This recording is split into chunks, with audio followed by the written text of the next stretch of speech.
Hi, this is Rita Wolfson, and I'm so excited that you've all joined us today. I'm particularly excited to be doing this webinar with the Consumer Financial Protection Bureau. Today's webinar, we partnered with Social Justice Solutions, whom we thank so much for their help and their support, and we've partnered to bring the Consumer Financial Protection Bureau to you in this free training for our financial social work community of mental health and human service providers. We're excited for you to learn all about the work of the Consumer Financial Protection Bureau and especially how it can benefit all of our clients. I have been a huge fan of CFPB from its very earliest days, mostly because of how very important it is to finally have an agency truly working on behalf of consumers. So, as I said, I am Rita Wolfson. I'm the founder and creator of the Financial Social Work Discipline and the Center for Financial Social Work. We are delighted to have two guest speakers from the Consumer Financial Protection Bureau. Darianne Dorsey is Chief of Staff for the Office of Consumer Response at the Consumer Financial Protection Bureau.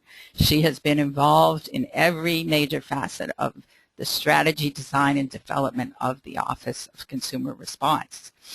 And Dubis Coriel joined CFPB in November of 2011 as a Strategic Partnerships and Outreach Coordinator.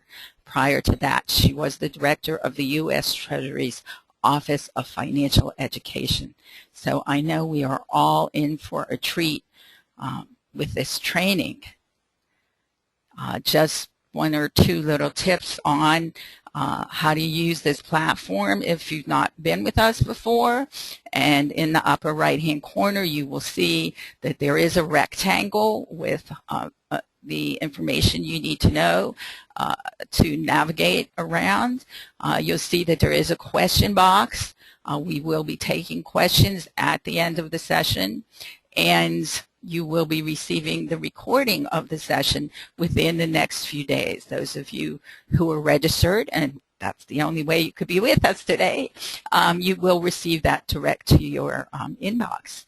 And if you'd like to reduce that box in the upper right-hand corner, just double-click on the two arrows and it will disappear. So today's agenda is this welcome and overview, then a very brief few slides on what is the Center for Financial Social Work, because I know we have so many people with us today that some of you have not been with us previously. Then we will welcome our guests from the Consumer Financial Protection Bureau, and they will cover a great deal of information, and you can read about that in that particular square. Then just two slides on the Financial Social Work certification, and then we will answer your questions. And you can submit those questions throughout the session if you'd like, but they will be answered at the end. So what is financial social work all about? Well, our mission is to help men and women begin the journey to sustainable, long-term financial behavioral change. We know that if behavior doesn't change, then nothing's going to change. And our goal is to contribute to personal, professional, financial, and social change. What makes financial social work so special? We believe it's our ongoing process. What does that look like? Well, we engage clients. That's the most important step in the process, because if clients aren't engaged, it doesn't really matter how wonderful our programs are. But after engagement, we have ongoing education, motivation, validation, and support, because we know that's what people need in order to create sustainable long-term financial behavioral change. Our behavioral model is highly experiential, heavily psychosocial, very strengths-based. It's multidisciplinary, interactive, and introspective. So we believe that a person's relationship with money matters because it's your relationship with your money that drives your financial behavior. And if you stop and think about it, it's always your financial behavior, how you spend, save, earn, and share, that determines your financial circumstances. So we address the thoughts, feelings, and attitudes that drive an individual's relationship with money, those which are conscious and those which are not. And so I like my little arrow that shows you this is where the magic happens. And here is a small sampling of our agency clients. We have certified thousands of people, some in private practice. The certification is available to non-social workers as well as social workers. And this slide shows a very few of the many agencies and organizations who have certified their staffs in financial social work. Financial social work has been taught by one of our graduates as an online elective at the University of Kentucky since fall of 2011 and averages over 50 students a semester. It is a very popular course. So without further ado, I am going to turn this over to Dubis, and she will share her presentation with you. Okay.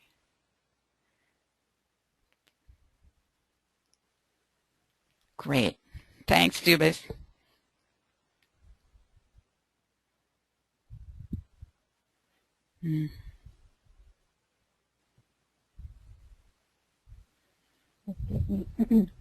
One second. Can you hear me?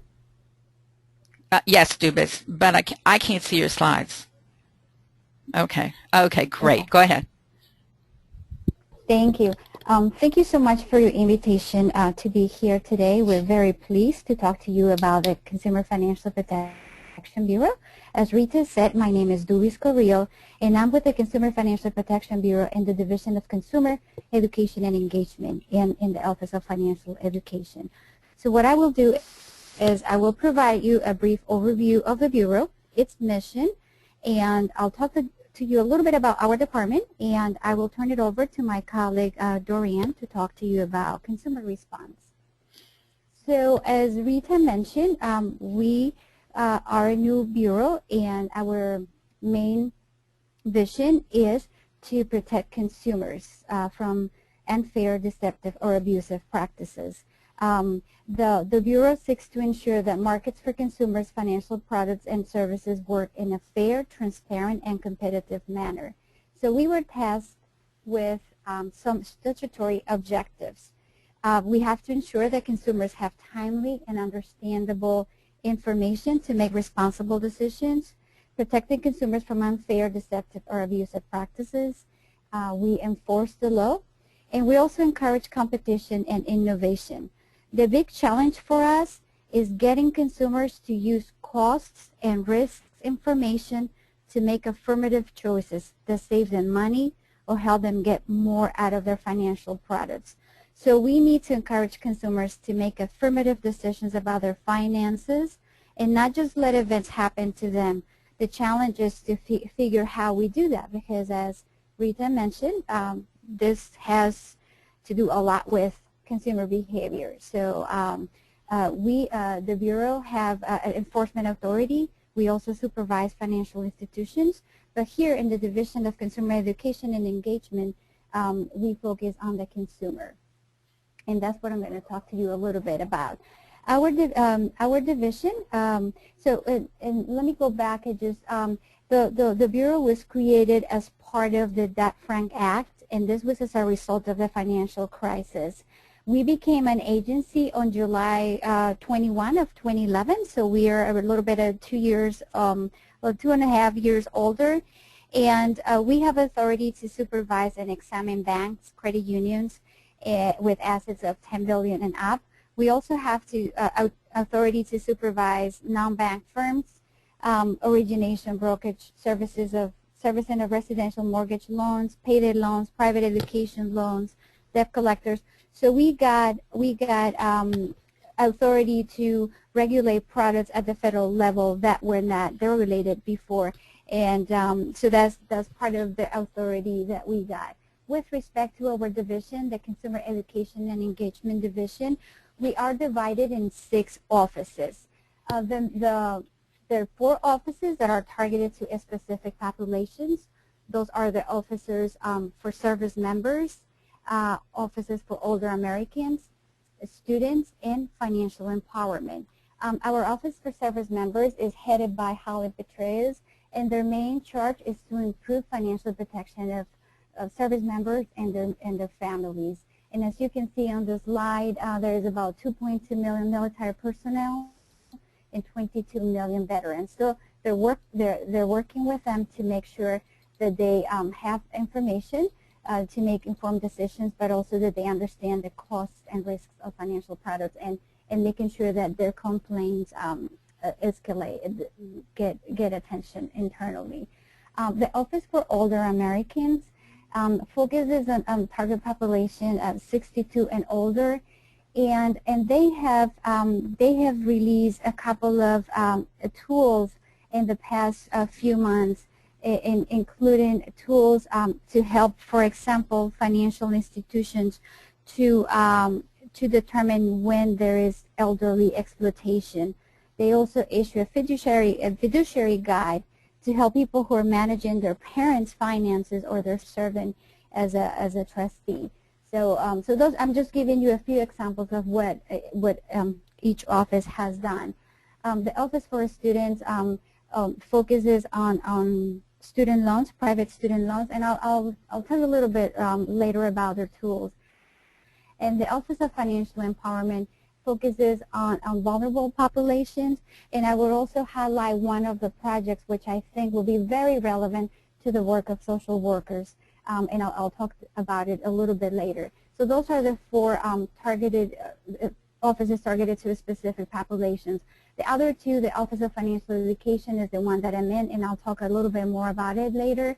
And the Office of Consumer Engagement is responsible for our digital properties like our website, social media, and I hope that you have had a chance to visit our website, consumerfinance.gov, because we're really trying to speak to the consumer in plain language in a way that they understand. So I invite you to visit our website.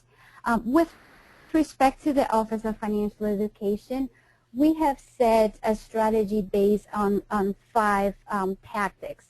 And we did this last year. What we did, we conducted 4 listening sessions across the country, and we invited practitioners, financial education providers, and others. And we also issued a request for public comment. And we did it because we wanted to know what's out there. We understand that there's been a lot of work in financial education, and we were trying to determine where we can fill in critical gaps. So that's why we did that. So it took us a long time to understand what's out there, but it's good for us because instead of recreating the wheel, what we're trying to do is sort of build on good practices. So we have our first strategy is building a comprehensive approach to financial education, and this is sort of our research agenda. And right now we have 2 major projects going on. The first one is called a financial education evaluation. For this project, we are working with the Urban Institute to evaluate 2 financial coaching programs so we can better understand how to improve financial decision making among consumers. Those 2 programs that are being evaluated now are the Financial Clinic in New York City and in a group called Branches, which was formerly called South Florida Urban Ministries. And the purpose of this project is to determine what elements of financial education are effective for whom and under which circumstances. The field of financial education is very broad, and there is mixed evidence out there as to what's effective and what's not. So what we're trying to do here, sort of by using randomized controlled studies and more rigorous evaluation, determine what are the effective elements of programs that combine coaching with financial education. And I'm very sure that you are familiar with the coaching model, because probably most of what you do sort of involves coaching. The second project under research is called Measuring Financial Health. And what we're trying to do here is understanding what combinations of knowledge, skills, behavior, and attitudes help consumers succeed in achieving their own financial goals. And for this project, we're working with the Corporation for Enterprise Development to develop rigorously tested measures of consumer financial knowledge, behavior, well-being, and related factors. For example, just to give it to illustrate something, in the field of financial education, we have always said that it's important for people to know about compound interest. And it is important as a piece of knowledge, but what we want to determine is, if people know about compound interest, does that help them make better decisions, better informed decisions?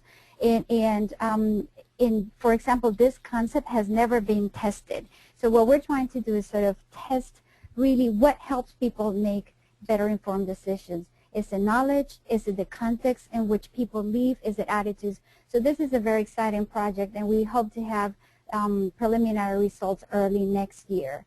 The next item is promoting innovation. So in this area, what we're trying to do is test new ideas, and we're using behavioral economics strategies to do this.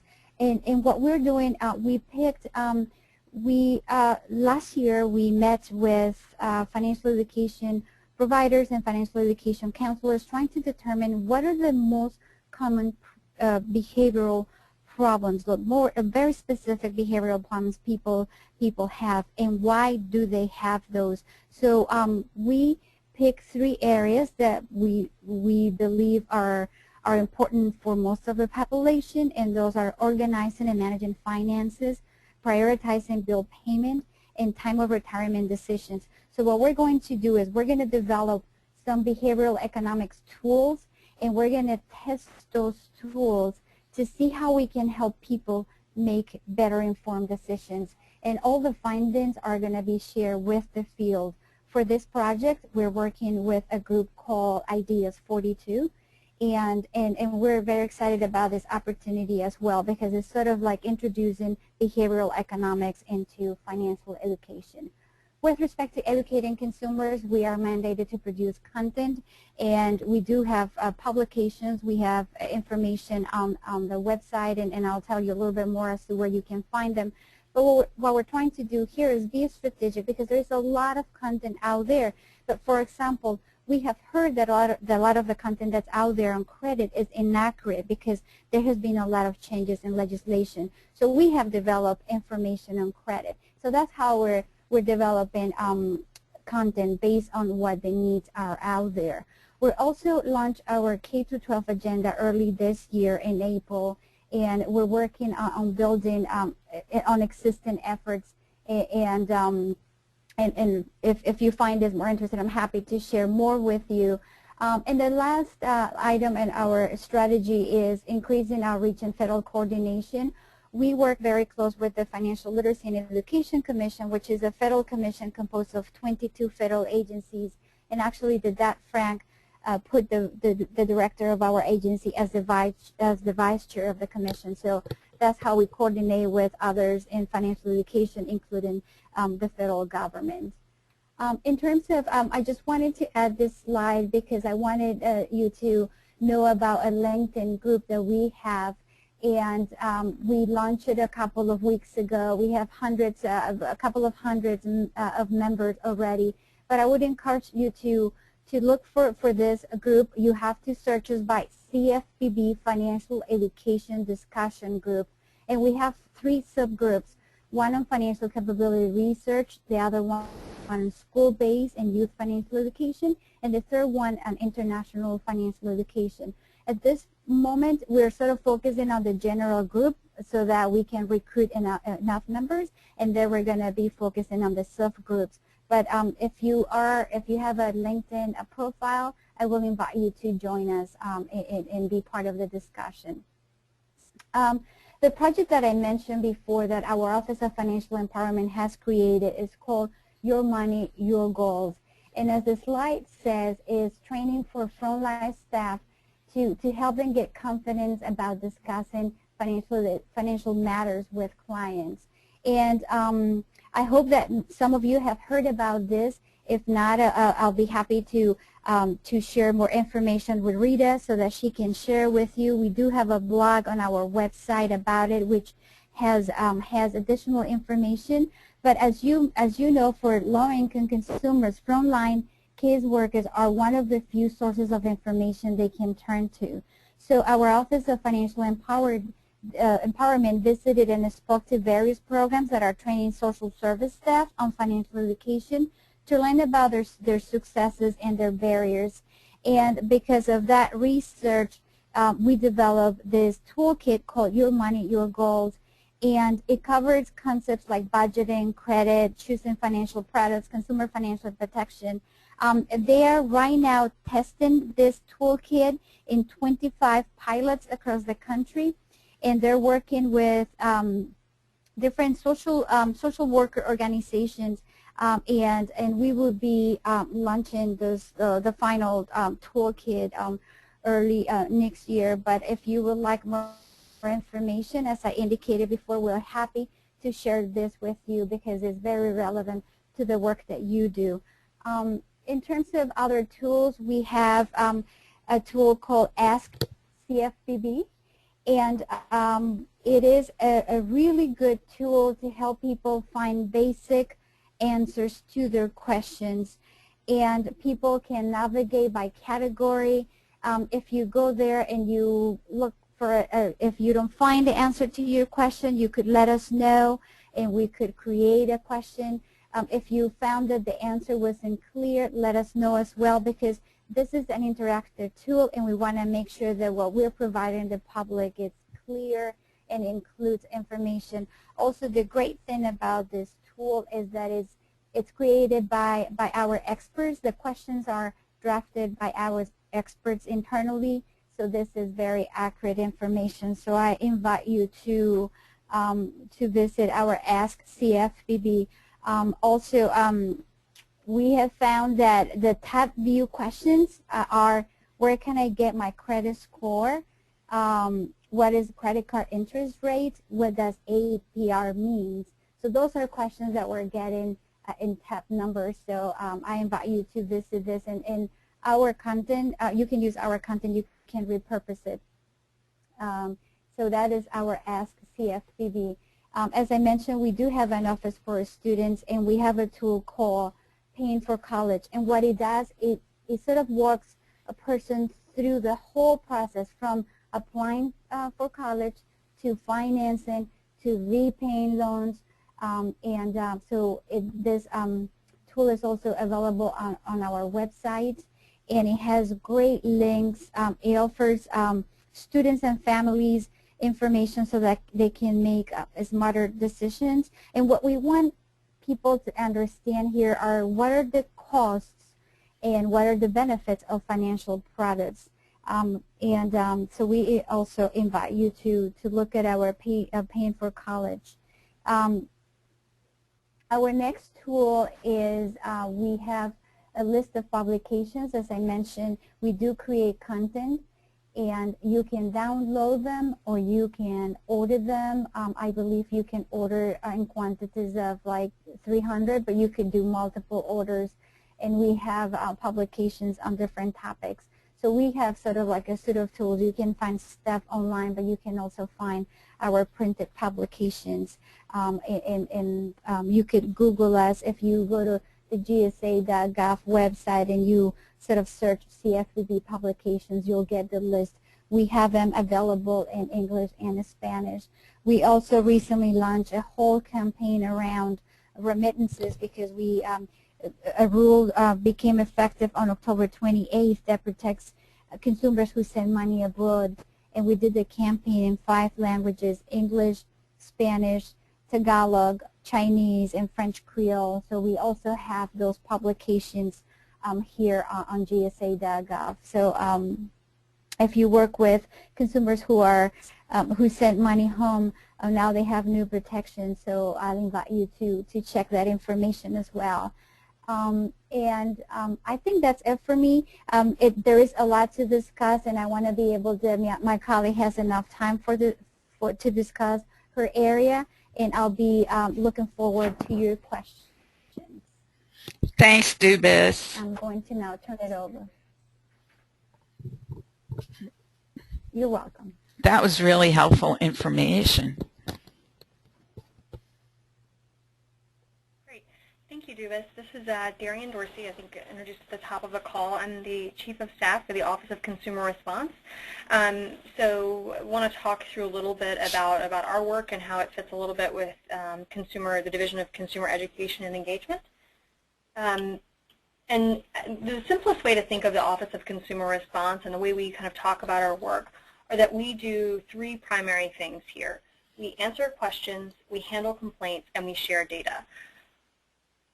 And how we answer questions, in large part, works a lot with what the Division of Consumer Education and Engagement does. So you can see here just a screenshot from our website where there are two different ways that consumers can find answers to their questions. They can go to Ask CFPB, so they can go right online and find those questions through the interactive system, or they can contact us. So the number at the top of the Bureau's website goes to the Office of Consumer Response, where we can answer questions using the same knowledge base that's available in Ask CFPB.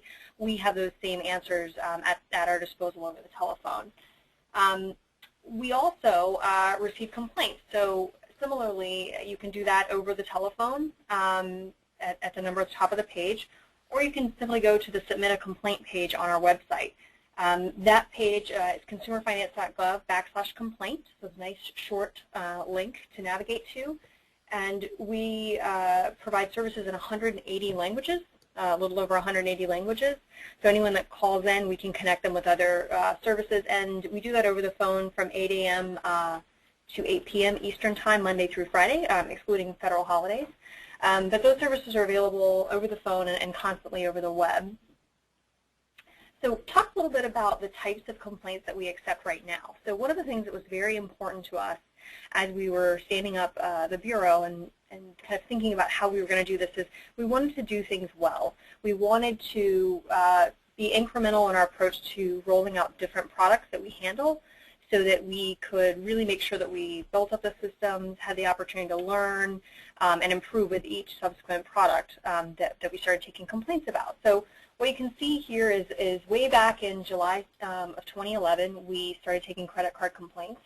We pretty soon thereafter added mortgage complaint handling, and then kind of rolled them out over time, including bank accounts and service, private student loan and consumer loans in March of 2012, then credit reporting, money transfer, debt collection, and just last week we started taking payday complaints. And so this is a brand new area for us, and we're really excited about it. So as of November 1st, so over this entire period, we've handled approximately 238,000 consumer complaints.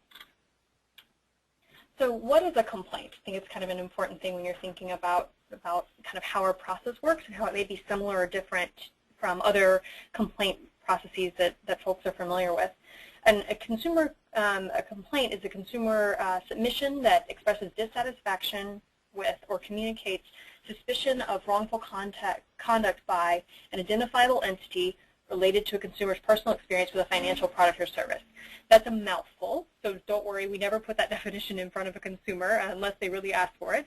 But really what it boils down to, and the heart of what a complaint is it's a consumer that has had an experience and they're upset with a company about it.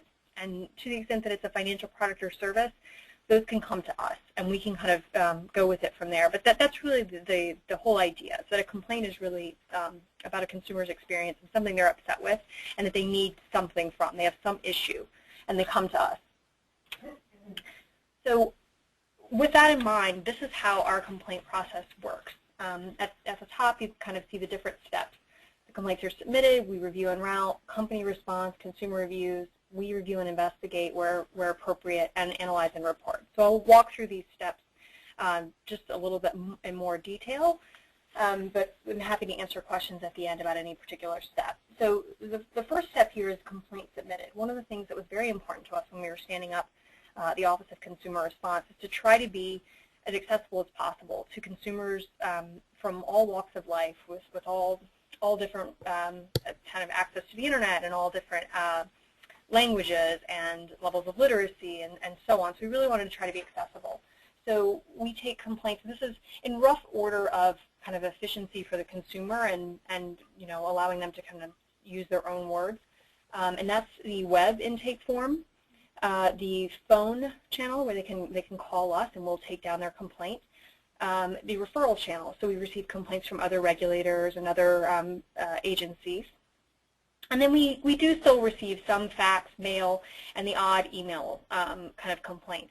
But overall, we find that web complaints tend to be the most robust because consumers can, while they're submitting a complaint, attach documentation, for example. That's a real benefit when we're trying to understand the issue. They can attach receipts, or they can attach loan documents, or any number of things they can attach right in with their complaint when they're submitting.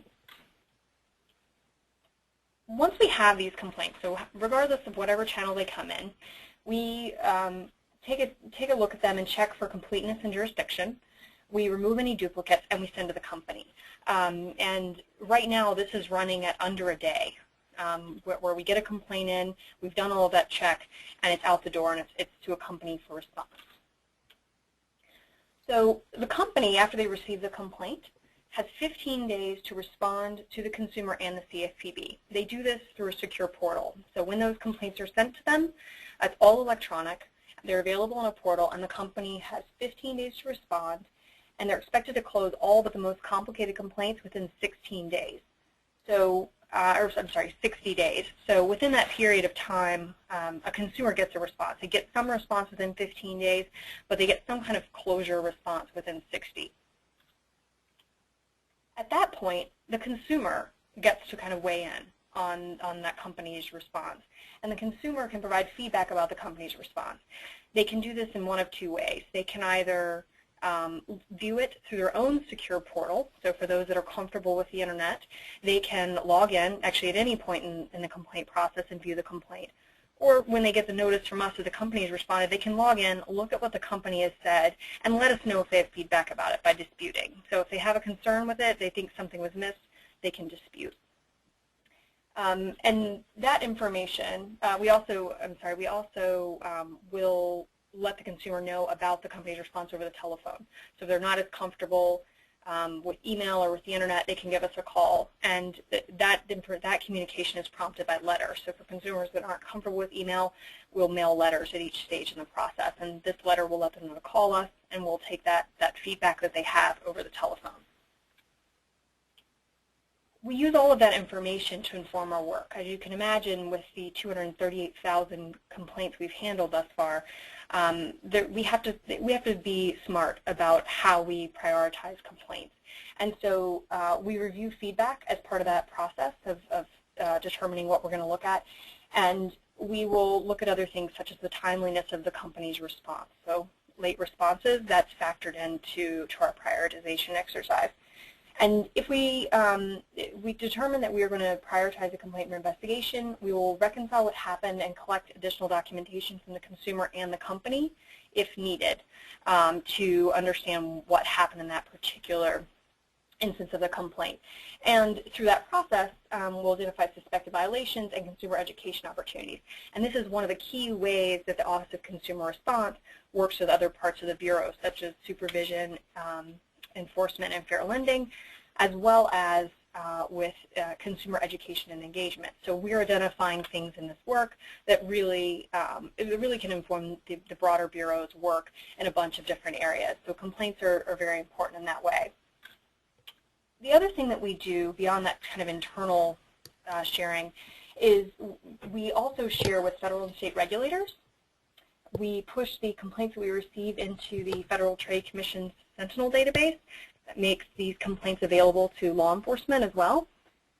We report to Congress routinely, so the Bureau has 2 semi-annual reports, and we in Office of Consumer Response have an annual report to Congress where we provide some overview of what we're seeing in complaints and what the sort of aggregate picture is for a given period of time.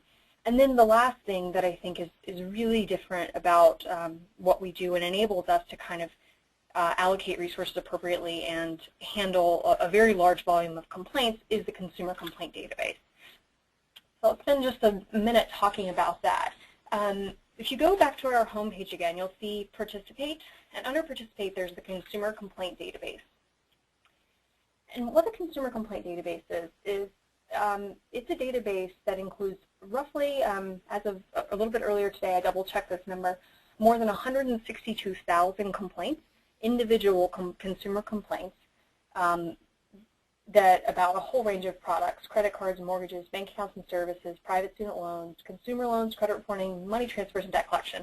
And it's a long list, and it's an exciting database that it has 162,000 complaints in it for the public. So this enables consumer advocates, researchers, reporters, industry groups to look and see what are consumers complaining about, what types of issues are consumers complaining about, and to be able to look at it by zip code, for example, or by state, or any number of other ways to make the information really usable. What's in the database now is the product and the subproduct. So this could be, for example, this could be something like a mortgage, and then the type of mortgage. The mortgage would be the product, and the subproduct would be the type of mortgage. The channel submitted, so you can see whether it was web or phone, etc. The date that we received it, the zip code that the consumer resides in, the state where the consumer is from, the issue and sub-issue, the date that we sent it to the company's name, the company's response. So what type of response did they give to that complaint? So these are categories of responses to give you a sense of what the consumer said or the company said in response to the complaint. And then the timely response, so yes, no, so whether or not the company responded within 15 days. And then whether or not the consumer disputed, which is really an important measure of the effectiveness of the process. If a complaint goes to the company and the company responds, did the consumer, kind of having the last word, did the consumer dispute that company's response? So the database has all of this information at an individual complaint level. So I wanted to provide a couple of links so that you can find these things quickly, and then be able to have enough time to take some questions at the end. But this is how consumers can submit complaints. So consumerfinance.gov/complaints. So really, we try to really make it a user-friendly and easy to use interface. There's information about the process as well as how do we use the information. It's all available from that page. You can also find reports about complaints and a lot of the Bureau's other work at consumerfinance.gov/reports. And then you can find the complaint database at consumerfinance.gov/complaint database. So with that, I will hand it back over to Rita, and we'll be available to take questions. Well, I thought that was wonderful. I so enjoyed it, and I think our audience did too. I've been to the website, and I just am so fascinated by how simple and clear it is to use and to find answers and to file a complaint, something that consumers have just never had before. In closing, before we get to the questions, and feel free to start sending over your questions now. Financial Social Work Certification is a 5-workbook program that is self-paced and self-study, and our students have 6 months to complete it, and there is an online exam that our students have 2 weeks to complete at the when they're ready and request it. I think I mentioned that our curriculum is taught at the University of Kentucky, and we're very proud and excited that financial social work will be added to the new Oxford Press online encyclopedia on January 2nd of 2014. And so let's get some questions going. Okay. The first one I have is a lengthy one. What is the specific, this isn't it, what is the specific website that people need to go to, ladies? It's consumerfinance.gov is the main page for the CFPB. Okay. Next, are you accepting complaints about medical bills? We are. It is not a specific, it sort of depends on if it is about a particular one, if it falls into one of those products. So, for example, debt collection. We take debt collection complaints, and we have the ability for consumers to let us know that the product they're complaining about, they're submitting a debt collection complaint about medical debt. That would be how we would handle complaints about medical debt. Okay, great. Does the CF... Go ahead. This is Louise. I just, going back to the question about the website, I would also recommend, like, if they go to the website, we, every day or every week there is a blog about a different topic. So on the right there is a list of topics, and that is very, very helpful. I find it helpful because you find links to other places in the website, and it's very consumer-oriented. So I just wanted to make that point. Oh, great. Thanks, Dubis. Okay, next question. Does the CFPB oversee credit unions? Yes. Yes, we in the Office of Consumer Response handle complaints about credit unions, and the Bureau does have supervisory authority over credit unions with assets $10 billion and up. Okay. How is CFPB different from the Better Business Bureau? I imagine this is in the context of consumer complaints. I think that there are some similarities between the work of the Better Business Bureau and the Consumer Financial Protection Bureau. I think the key difference would be the other tools in the Bureau's toolkit. So while we have this, the Office of Consumer Response, we also have supervisory authority. We have enforcement authority. We have fair lending. We have these other offices. So we have that complaint handling. There's some similarities there. I think the database is very different. That's public facing, and anyone can go in and look at the types of complaints we get and do their own analysis and draw their own conclusions. But the other would be those other kind of tools in the toolkit, where the supervision of companies and then the enforcement authority, as well as consumer education and engagement. Yes, and that is correct. And I might add that one of the differences is that we only focus on financial products, and the Better Business Bureau focuses on a more wider range of products. Excellent point. And having been working to create financial social work for over 16 years, I have never seen anything close to what the Consumer Financial Protection Bureau offers to all of us as consumers and to our clients. I think that having a place to go to voice your problems, to share them, and to be guaranteed a response, it's really pretty amazing and very important. Go ahead. And also what that Frank did, Rita, and this is good for the listeners, is that what the legislation did, it put all the consumer financial protection laws in one agency. Before this, consumer financial protection laws were distributed among 7 agencies, like the Federal Deposit Insurance Corporation, the Office of the Comptroller of the Currency, the Federal Reserve Bank, now, and a few more. Now all these consumer financial protection laws are in one agency. And you're an independent agency, right? Who do you report to? I know you give your reports, to Congress, but who is above the director? Go ahead, then. No, I think you're right. We report to Congress. We're an independent agency of the federal government.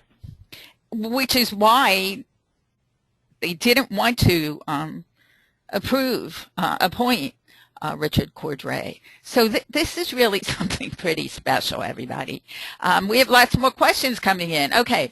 Can the complaint process be used to file against food stores regarding moths in purchased foods? The moths have reproduced and infected the entire house, damaging clothes and everything else. You know, our complaint handling is limited to financial products and services. So if really it sort of falls in that bucket. So if you look at the types of complaints, the mortgage, the bank accounts and services, and so on, that's really sort of where our world is. We don't have as much of sort of those types of things might be better handled by the Better Business Bureau. But of course, if we get complaints, we look at them and try to figure out, is it ours or does it belong to someone else? And to the extent that it isn't ours, we will make a referral to the correct agency. So consumers shouldn't have to figure out where their complaint goes. You know, the federal government is a large body, and there's a lot of different nuances. We don't expect consumers to understand that, but if it comes to us, then we'll figure out where the best place is for it to go. But the key thing when you're thinking about what complaints come to us is really financial products and services. Great. What if a consumer disputes the business's response? So that's a great question. So one of the things that's different about our work is the role of the consumer complaint database. So when a consumer disputes that company's response, there are a couple of things that happen. For one, that night, or with the next nightly refresh, you can see in the database that company's response to that particular complaint has been disputed. So that information becomes part of public. Now, there's no personally identifiable information. It's just this sort of anonymized information, but it gives you a sense that, hey, this consumer disputed what this company's response was. The other thing is that information kind of folds into our work as we think about which complaints we're going to take a deeper look at. And so that dispute information and the feedback that we get from consumers at that point, it kind of folds into that work, and that in turn informs the rest of the Bureau's work, so in supervision, enforcement, kind of fair lending, consumer education and engagement. So we look at that for patterns and for other information like that. But in general, our core thing that we can offer consumers is an individual response to their complaint, and it's a timely response in writing from the company that they have an issue with. Excellent. And what about the Tell Your Story feature? Mm-hmm. There's also, yeah, that's a good point, Duvis. There is also on our website a feature called Tell Your Story. So not every consumer wants to submit a complaint. They may have broader feedback or something they've observed or just some general concerns about, it could be a company, could be an industry, could be a product, could be anything. And so they have the ability to tell their story. And in the Office of Consumer Response, we review all of those stories and use that, use that to inform our understanding of what's going on. So the Office of Consumer Response reviews that and looks to kind of understand what consumers are saying. So not every consumer is looking for a response. It could be that it's 5 years old, but it's still smart, and so they want to let us know that something happened a long time ago. And that information just kind of helps us keep a finger on the pulse of what's going on in the marketplace for consumers and what kind of experiences they're having. Okay. Can a consumer file a complaint about any of the 3 credit bureaus if they feel they have not gotten their complaint resolved by the Bureau? Yes, we take credit reporting complaints, and we have in there, we have a whole list of credit reporting agencies. So as a consumer starts to type, the name will come up. Currently, the form is designed to accept, a complaint about one company at a time. So to the extent it's on, all 3 of the major, or it's those 3 and a whole bunch of others, they would currently need to submit a separate complaint for each. But if it's just one credit reporting company that didn't get something corrected, they can submit against one.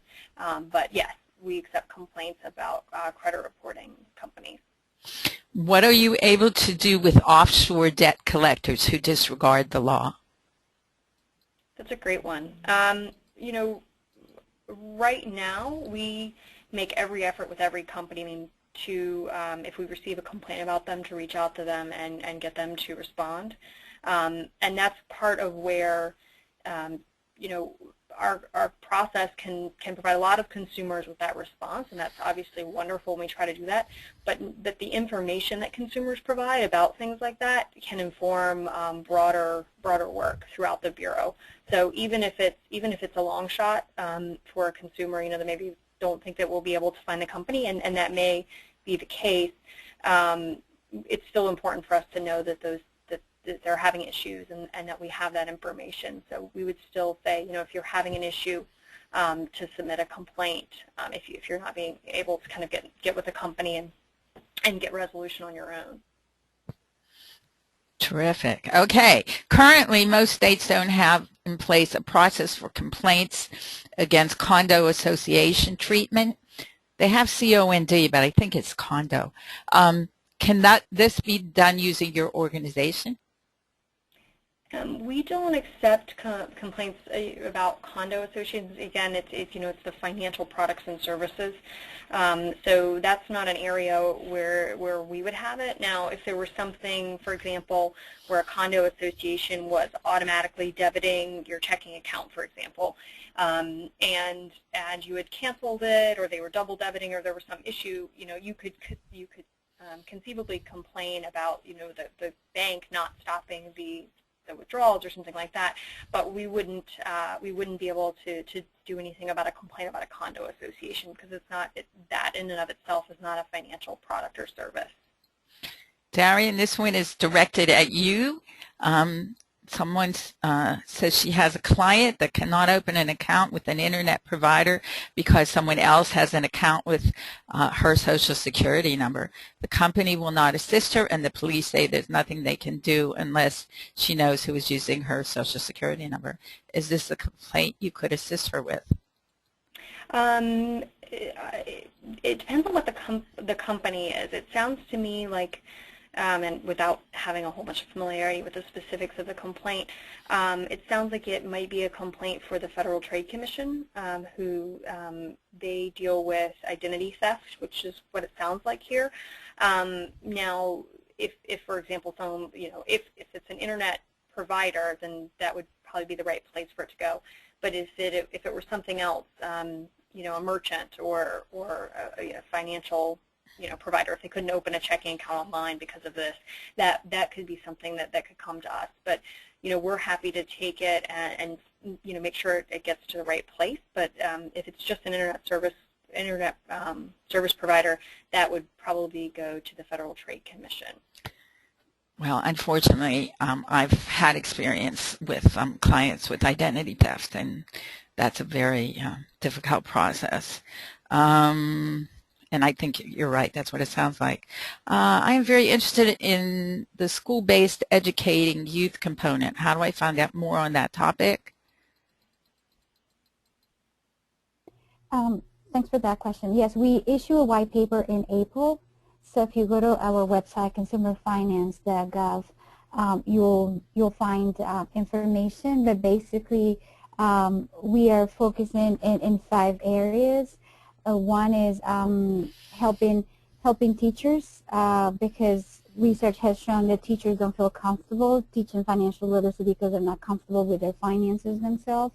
But also there are other issues like lack of time during the school day and all those stuff. So one strategy is around helping teachers. The other one is helping parents how to be more engaged with their kids, because we have also learned that even parents help through the process when they're teaching kids how to save.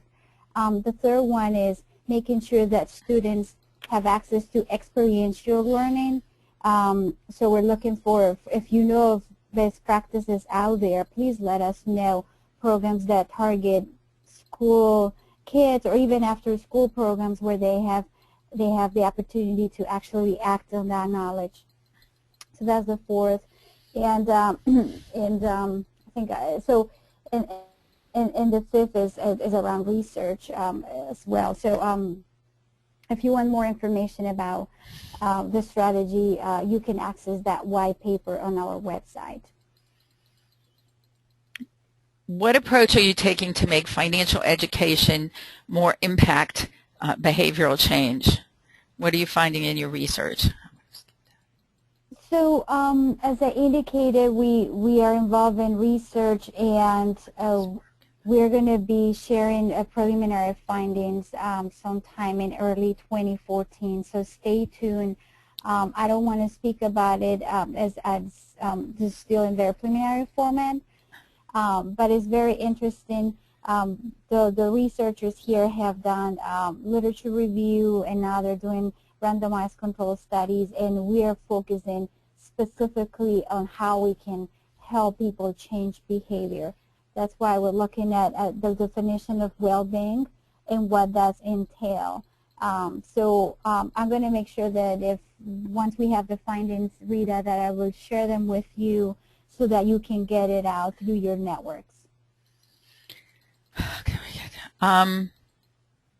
If a lender servicer has not complied with consumers and the CFPB verifies this, what are the implications to that lender or servicer?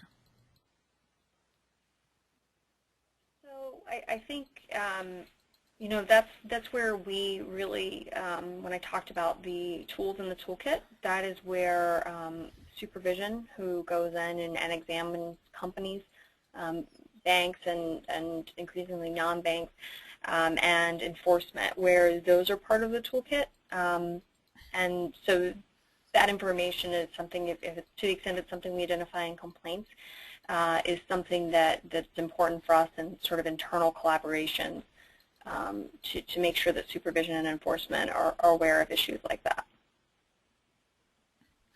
Does CFPB investigate complaints from consumers who have problems with government mortgage purchase and guarantee agencies, i.e. Fannie, Freddie, HUD? That's a good one. I'm not fully up to speed on the full list on that, so I'd have to get back to you on that one. It depends on sort of the complications, as you might imagine, with mortgage complaints, and sometimes there's sort of different companies involved, and what is the complaint really about, and which entity. So it would really depend on the complaint itself, whether it was something that we handled or whether it was something that we would need to refer elsewhere. Does CFPB provide updated legal information dealing with major financial issues such as credit, debt laws, medical debt collection updates, etc.? Through Ask CFPB and other things like that, we do make additional information available. I think that's, if I think I'm understanding the question correctly. So that is where we would provide kind of authoritative, neutral answers to specific kind of questions about regulation or about how a particular law works. We do not provide legal advice through our complaint process, so that's something that we are not positioned to do. But there's information about the various pieces of law in plain language on Ask CFPB, and if a consumer calls with a question. Are there a large number of complaints concerning student loans? We have, and then we have reports that are available, public-facing reports. I don't have the most current numbers. The highest volume product that we receive the most complaints about are mortgage complaints, followed very closely and by debt collection. And student loan complaints are not something we get quite as many complaints about currently, but we update that information with regular reports. And you can also go to the consumer complaint database and you can download the whole data set, or you can just look at student loan complaints if you're interested in seeing what types of complaints we're getting and how those complaints compare to others. Okay, great. Well, we're just about at 3 o'clock. Let me ask you this one last question. There are others in the queue, but I think this would is one that I'd like to get answered. What about debt that is a result of financial abuse by a husband or boyfriend relating to domestic violence, credit cards, banking, and utilities? That's so.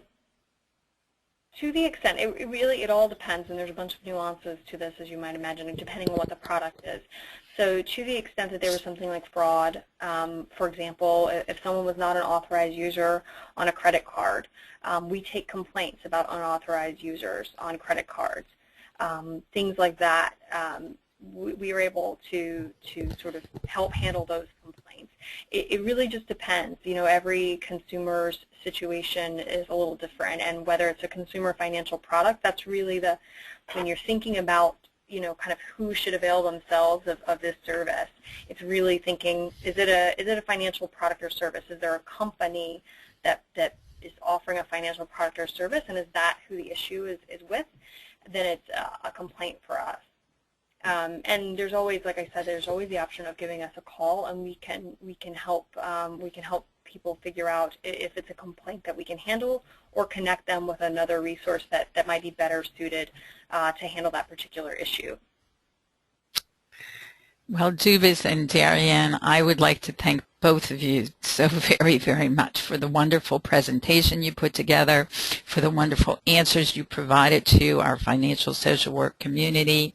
And I'd like to thank everyone who joined us, and we'll look forward to seeing everybody back here at our next webinar. And again, great appreciation to the Consumer Financial Protection Bureau for all the wonderful things you're doing for all American consumers. With that, thank you. Thank you so much. I'm going to go ahead and close this webinar. Everybody have a beautiful Thanksgiving. I hope you all have much to be thankful for. Take care now, and bye.